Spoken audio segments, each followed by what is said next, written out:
Is Auburn still in it for a five-star DB? In a world full of podcasts, he's the undisputed heavyweight champion of hot takes, an Auburn sports homer, master of the book, and message board legend. Get your buttons buttoned and your hats flattened because the Top Button Podcast is about to kick off. And you don't want to miss your courtside seat. Now, here's your host, Charlie Five. Yes, sir. We're back. It's another episode of the Top Button Podcast. I'm your host, Charlie Five. Happy Tuesday. We are fixing to get after it, talk a ton of recruiting. Five-star DB. Are we still in it with Nahim Alford? And talk a little bit about what happened after today. As far as the recruiting goes, what happened after today? Let's get some perspective on the class and where we are and where we can go. Before we do that, we got to give a shout out to our boy Ford Stokes with retirementresults.com. Look, you've been saving your whole life. You've been putting it away for a rainy day. Wouldn't you like to eliminate the worry that all that work you've done will get you where you need to be? Well, you need to check out Ford Stokes at retirementresults.com/plan. He's going to put that plan in writing. It's not going to be just some, hey, we're going to do this cookie cutter deal that we give everybody. No, he's going to put it in writing and go through all the different ways to eliminate the IRS, maximize your Social Security benefits, et cetera, et cetera, et cetera. Ford's the guy for you. Check him out, retirementresults.com/plan. Ford's tell him War Eagle. He's a big Auburn guy as well. Make a friend at the same time and tell him I sent you.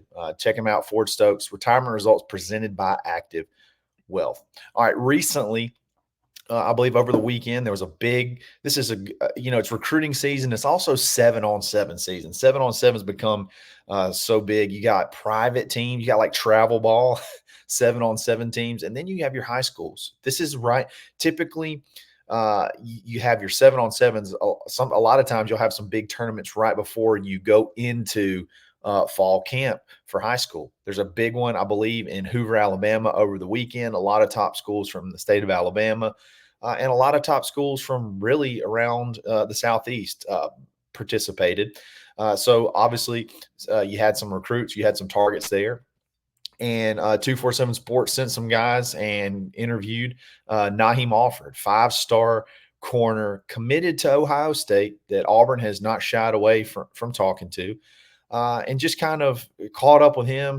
He came in for an official visit at the early part of June, had a big time, still committed to Ohio State. But I don't know, he had some pretty interesting things to say. Talked about how important his relationship was with Wesley McGriff and Charles Kelly.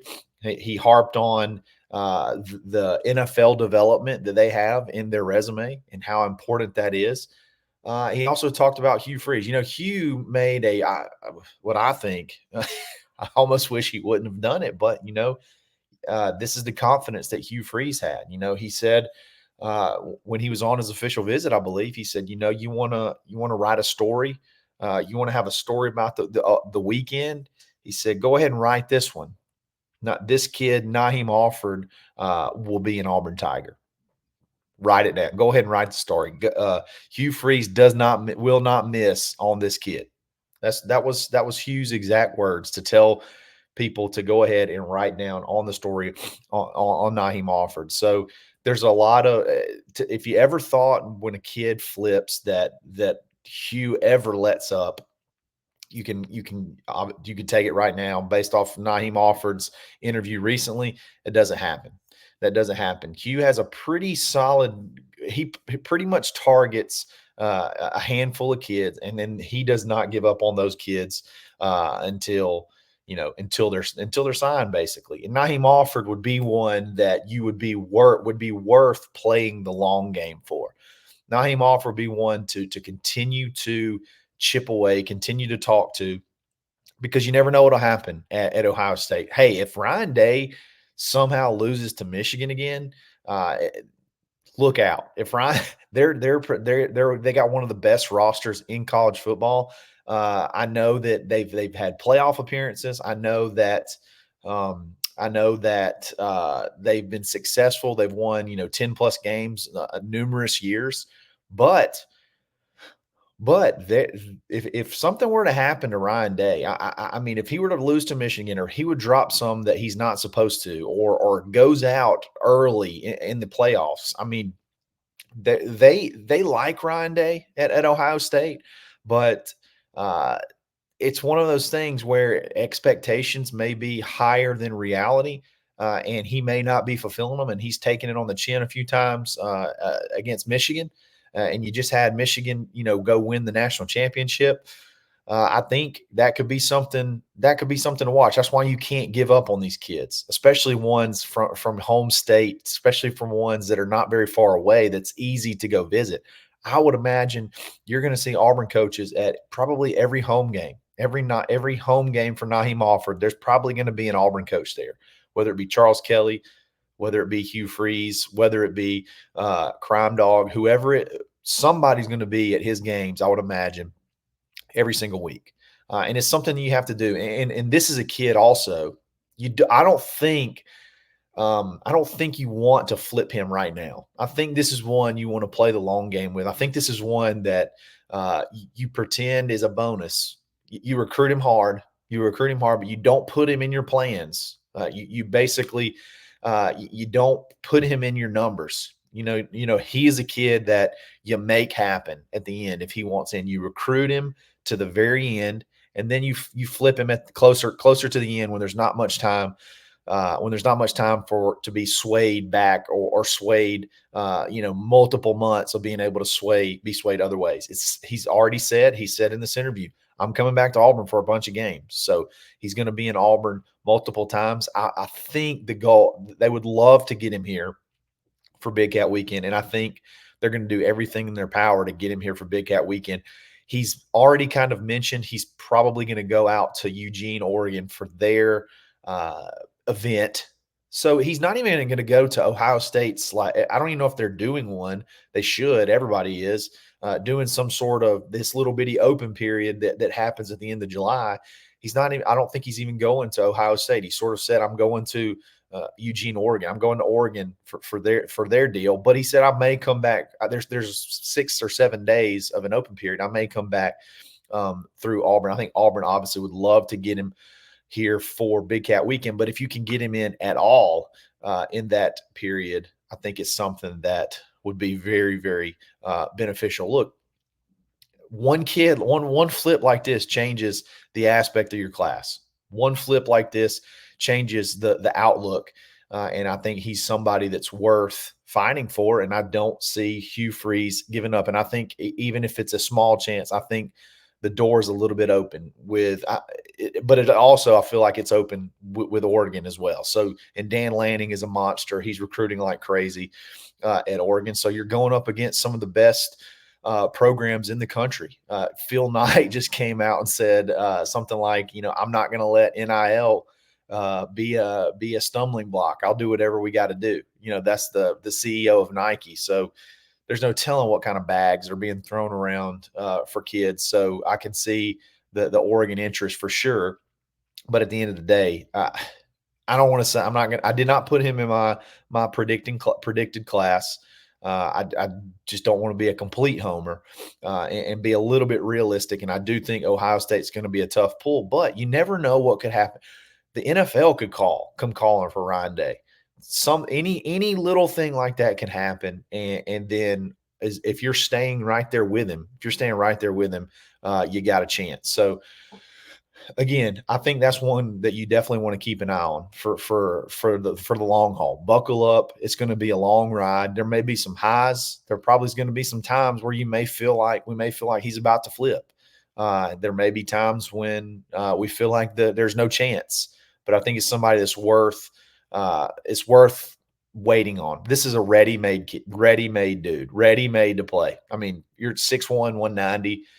He's ready to play day one. Like you bring him in, and you're going to have to do.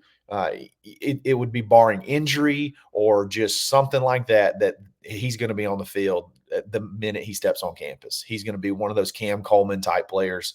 he's that good. He's really that good. And hopefully Auburn can continue to stay right there in the conversation and make the flip later on down the road. I would take it now, but I think ideally there's several guys that you're looking at possibly flipping. I'm killing my cord right now. Several guys that you're looking at flipping that you might want to flip a little bit later down the road. So there's hopefully no back and forth. So we'll see what happens with that moving forward. There's been people are still a little bit down on recruiting, and I get it. When there's not a lot of action happening and you see some of your rivals having some success, especially during the dead period, having some big commitments, I understand getting antsy. I understand the feeling of, what are we doing? The sky's falling. If you read message boards, that's what you get. That's the vibe you get. But I want to give you some perspective. I want to get some perspective and talk about the way last year's class played out and where we were this time last year. Okay. So at this point in time, July 16th of 2023, Auburn had 12 commitments, 12 total commitments. We're at 16 at the moment. 5 of your top 7 commitments had not committed yet. And 5 of those top 7 were flips. How about that? So 5 of your top 7 commitments from 2024 at this point in time last year had not even committed to Auburn yet. So they weren't even in the picture. You had Cam Coleman, Perry Thompson, Amaris Williams, DeMarcus Riddick, and Jamonta Waller. Those are your five of your top 7 guys. Walker White and Joseph Phillips committed a little bit early. Those are your top 7 commits. 5 of those guys were not committed to Auburn. And all 5 of those were flips. Okay. So flipping, when you see a commitment right now, especially in July, what you have to understand is some teams are getting very creative at quote unquote commitment bonuses. Okay. As far as NIL goes. I don't know that Auburn really dabbles in that a ton because if you're committing for a bonus, now granted, if you get a kid commitment, even if it's for a commitment bonus, it's a lot. It's not like it's just easy to flip them, but it does sort of open the door for a flip because you're not necessarily committing to be locked in. You're committing for the bonus. Okay, so there's an incentive for you to commit. Hey, you know what else there is? There can be that incentive to flip away or commit away. So when you get into those games, it makes a commitment. Commitments are more so a placeholder. Hey, I'm going to join this class, so I got my spot and get the bonus. Okay, and then I'm going to keep my options open. I got my spot. If I find something else I like, I might go check it out. I might flip it. There's no loss on my end. I got my money. I got my spot in my class. If I see some other stuff I like, I'm going to go check it out. If I don't, I'm good where I'm at. I got my spot. So you're seeing a lot of that early. You have to understand you have to understand that recruiting is so incredibly different and so evolving. It's evolving like daily almost. There's new things that are new bells and whistles that are coming up, like this commitment deal and the way kids sort of handle their recruitment. So don't get down when you see kids commit. If they're on one of Auburn's targets, don't get down on it because they're not out of the game. That's when I say don't talk badly about kids on message boards and Twitter that commit elsewhere, because what they're doing is they're just saving a spot. They're fine, the best spot at the moment with the most benefit for them. That's what they're doing. It's not majority are not locking in forever. You're seeing flips like crazy. Auburn had 5 last year. I think there could be even more this year as far as flipping other kids to Auburn. It's becoming sort of the norm. You already have one, maybe more. I haven't even really dug into it, but you've already got one with Alvin Henderson, who sort of did, I don't want to say he did the same thing, but I think he found a spot at Penn State. And he was going to look around and see whatever was the best deal for him. And ultimately, it was Auburn. That's why I never felt like the commitment to Penn State was legitimate. So 5 of 7 targets, Cam Coleman, Perry Thompson, Amaris Williams, DeMarcus Riddick, Jamana Waller, all of those kids were committed elsewhere. All those kids had their spot. And the Big Cat weekend obviously was big for Perry Thompson. To go ahead and flip was big for DeMarcus Riddick a couple of days prior. Malcolm Simmons was not committed elsewhere, but Malcolm Simmons was another commit. You had 9 total of the 21 commit after July 16th. I was hoping it'd be 10, but Jay Crawford actually committed on, I think, July 15th. So you had 9 of your total, almost half your class committed after today's date. And I think you've got some guys lined up to possibly jump in, 3 to 4 guys, and maybe a big flip that could be on the table maybe in the near future, coming hopefully by the end of the month or early part of August.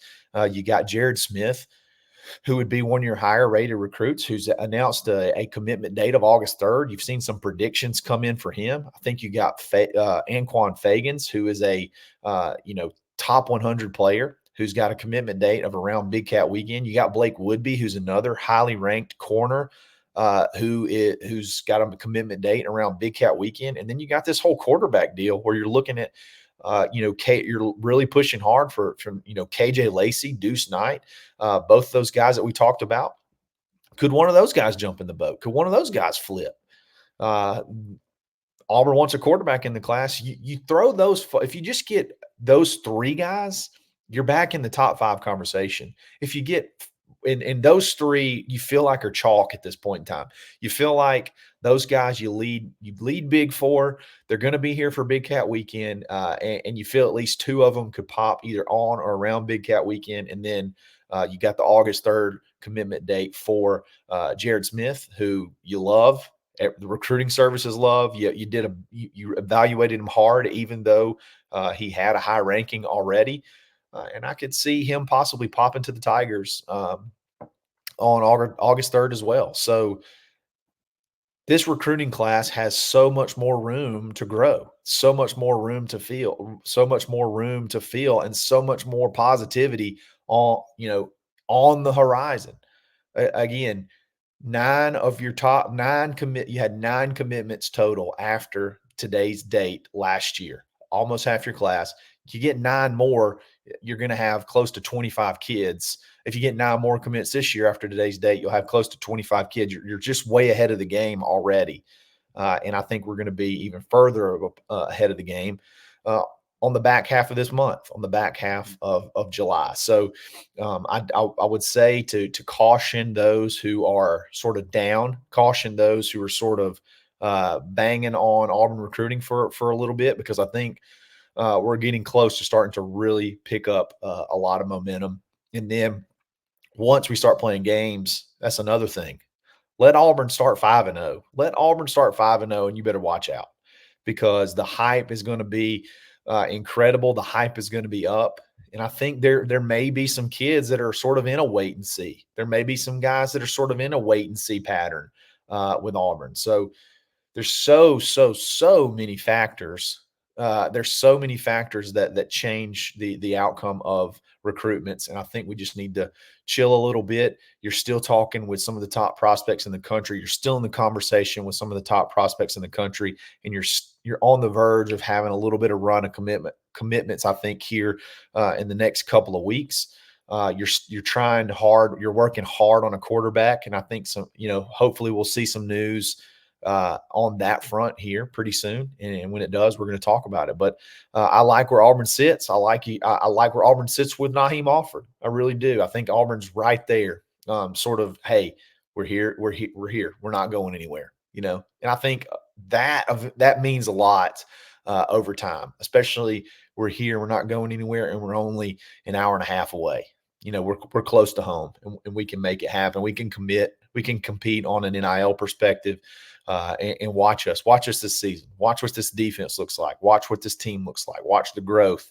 And hopefully it's something you want to be a part of. Get him in for a couple of games. I like where we sit with him. I like where our recruiting board sits. I don't care what the ranking says at the moment, because the good news is it doesn't end on July 16th. It ends the first couple weeks in December. So let's buckle up and get ready for a fun little run of recruiting here over the next couple of weeks. Big Cat Weekend is going to be a lot of fun. We may do a couple of different previews as sort of Big Cat visit commitments, not commits to come visit on Big Cat Weekend start to pop. So y'all hang in there. We'll be back again tomorrow talking more Auburn football, maybe talk a little basketball. Hey, Auburn versus Purdue in Birmingham. Love it. Love it. I'm glad the big guy's gone, but still, that's a Final Four team. Auburn gets to play them this early in the year in Birmingham. That's big news. So maybe we'll talk a little bit of other stuff as well as the week goes on. So I really appreciate you listening. If you like this video, like it. If you like this channel, subscribe to it. You can follow me on Twitter, _Charlie_5, and we're going to be back here again tomorrow, getting after it every single day. This is another episode of the Top Button Podcast. Stay button. Thanks for listening, and drive home safely.